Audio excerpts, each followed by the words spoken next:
Merhabalar sevgili çiçek dostlarımız, bahçemize hoş geldiniz. Bugün sizlere mavi bir güzellik, şu günlerin serinleten etkisi mavi yasemin çiçeğimi anlatacağım.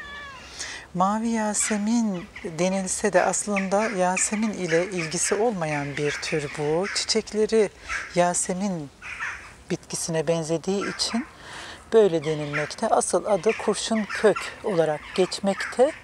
Plumbago ailesinden bir tür. Plumbum Latince kurşun demek. Çok eski tarihlerde kurşun yaralarına mı iyi gelmekteydi? Böyle bir etkisi var sanıyorum. O yüzden kullanılmaktaymış. O yüzden kurşun kök denilmekte bu çiçeğe. Böyle sarmaşık gibi görünse de bir görünüm verse de değil, sarılıcı bir tür değil, çalı türdür. Fakat dallar epey uzanarak o hali yansıtmakta gördüğünüz gibi. Şurada kuru ağacın dalına da dayadım ben onu, fark ediyorsanız. Bu bitkinin ana vatanı Güney Afrika'nın Kape bölgesinin güney ve doğu bölgeleri arkadaşlar. Akdeniz iklimli bölgelerde çok rahatlıkla güzel yetişmekte. Normalde güzel işte bulunabilmesi için -4 derecelere kadar bu dalları yani üst kısmı kalabilmekte. Yani en fazla -4 derece soğuklara kadar bir dayanabilme özelliği olmakta. Toprak altı bölümleri ise -12 dereceye kadar dayanabilme özelliği göstermekte. Bu yüzden yani biraz hassastır. Çok değil ama biraz hassastır. Dikilen yerleri soğuk bölgelerde toprağına izolasyon için malçlama yapılmalı. Kökleri zarar görmesin diye soğuktan. Malçlama arkadaşlar, kuru yapraklar, ceviz, fındık kabukları vesaire malzemelerle toprak üzerine örtmüş oluyorsunuz. O şekilde izolasyon sağlıyorsunuz.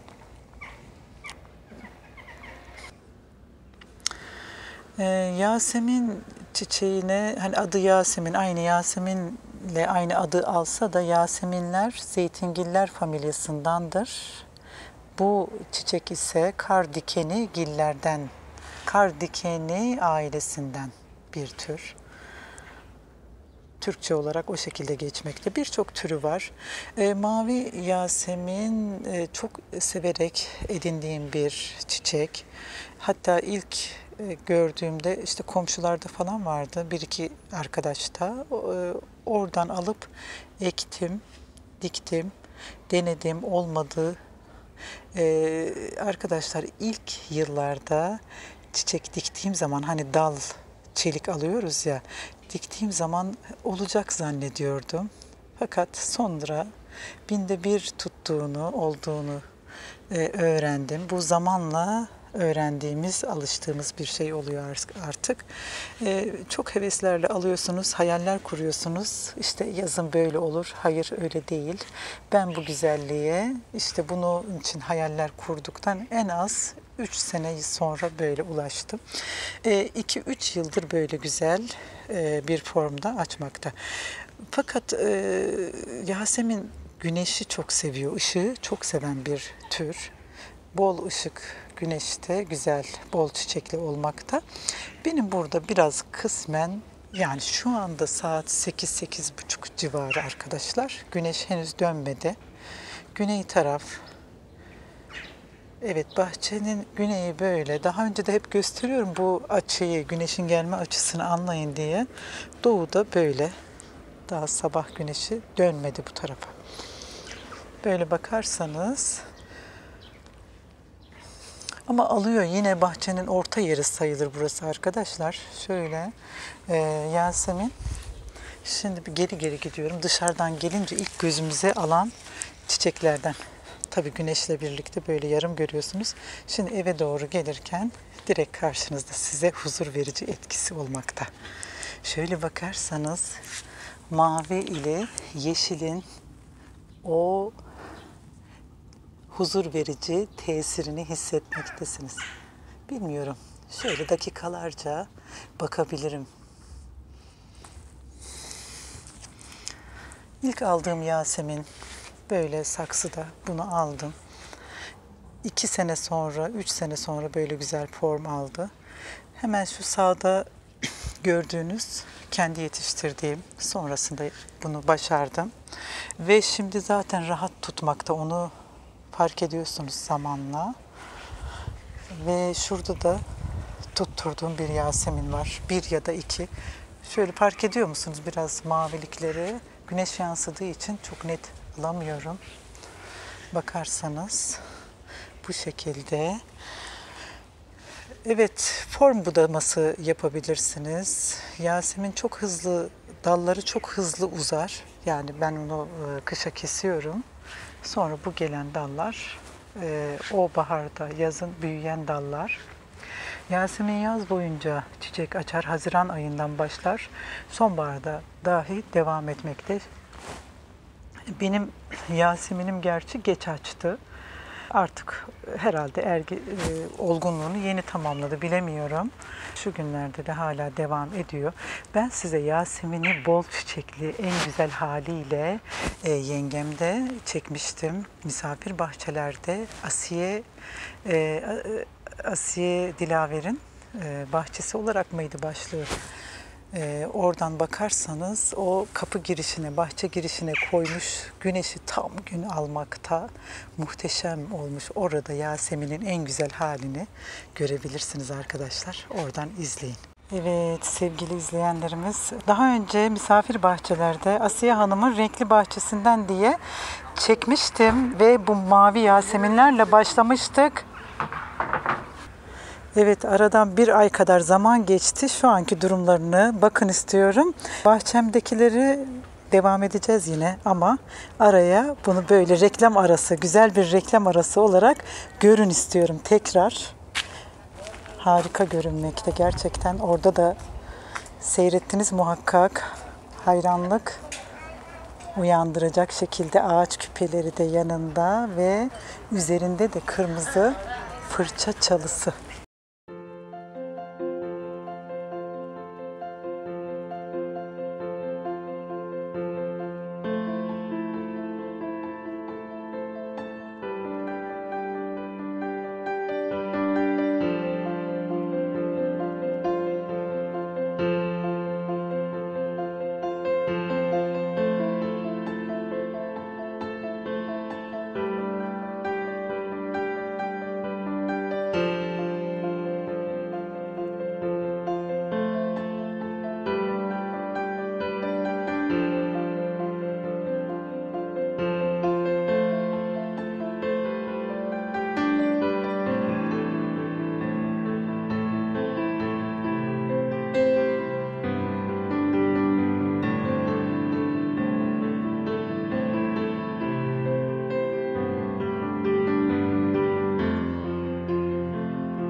Yasemin dalından da çok rahat tutuyor. Şöyle dalları var arkadaşlar. Daha önce kestiğim nokta şurası. Kesilen noktadan şöyle doğrusal olarak etrafına dallar uzanmakta. Şöyle bakarsanız. Şöyle de göstereyim. Dalı biraz niteliğini anlayın diye. Şu dallardan mesela kopartıyorsunuz. Köke yakın bölümü daha bir köklenme durumu daha iyi oluyor. Yani 20-25 santim de olabilir çelikler. O şekilde diktiğinizde tutabiliyor. Yasemin toprak seçimi yapmaz. Her türlü toprakta yetişebilmekte. Hatta aşırı kirli toprakta bile olabilmekteymiş. Eğer saksı yeterlidir. İçine dişli kum koyabilirsiniz. Normal hazır paket topraklar. Aslında çalı türleri de olmamakta arkadaşlar. Sadece Yasemin değil. Evet arkadaşlar, Yasemin kökten ayırma ile de çoğalabilmekte. Dibinde toprak altında ayrılabilir. Birçok çalı türü de aynı şekilde. Ama bunu baharda yapmalı. Baharda köklerinden ayırarak üretim yapılabilmekte.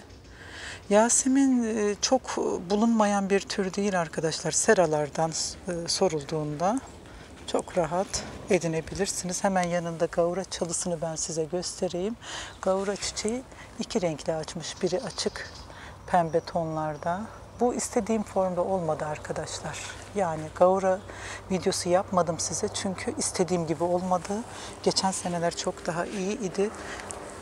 Bağımsız bir ortam istiyor. Yani kendine bir yer istiyor. Diğer bitkilerle karışık istemiyor. Tabii gavuradan bahsediyorum. Şu güzellikleri görün diye mavi Yasemin'i gösteriyorum size. Ama madem kendisinden bahsediyorum, yüzüne bakalım değil mi? Ayıp oluyor böyle. Şöyle bakarsanız kelebeği andıran çiçekleri var. Çok seviyorum ama bunu ortamı ayrı olması gerekmekte. Bir tane de şurada var. Bunları ben ürettim ana bitkiden. Ana bitki gitmiş olabilir. Koyu pembesi burada arkadaşlar. Şöyle bakarsanız. Çiçekleri çok hoş gerçekten.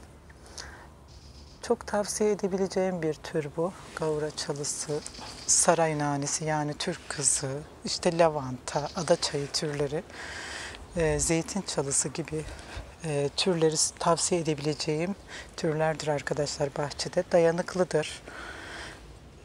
Ama benim gibi böyle iç içe değil, biraz aralıklı dikerseniz çok güzel verim alabilirsiniz. Bitirecektim ama buradaki bu güzelliği de görüntülemeden olmaz. Mavi bir güzellik, hatta çivit mavisi çok hoş. Bunu İzmir'de tanınmış bir seradan aldım. Gittiğimde böyle birkaç farklı türü görünce ve mavi de olunca hemen aldım. Bu da aynı Plumbago ailesinden arkadaşlar. Keratostigma bilimsel adı ama mavi Yasemin'le yakın aile olarak geçmekte. Şöyle bakarsanız otsudur biraz. Çalı türü değildir. Saksıda durutuyorum. Belki yerde olsa çok daha iyi olur ama yerde ona imkan olacak bir ortam yok. Gördüğünüz gibi her yerde çalı türler, ağaçlar bir şekilde. O yüzden bunu da böyle bir görün dedim. Bugün de bu kadar olsun arkadaşlar. Mavi Yasemin ve Keratostigma ile videoyu sonlandıralım. Ama biri geldi yanıma. Biri geldi yanıma. Gel hadi sen şöyle gel. Heh. Hadi bakalım oradan veda edelim. Sonraki videolarda tekrar görüşmek üzere. Herkese sağlıklı, huzurlu günler diliyoruz. Hoşça kalın. Sevgiler.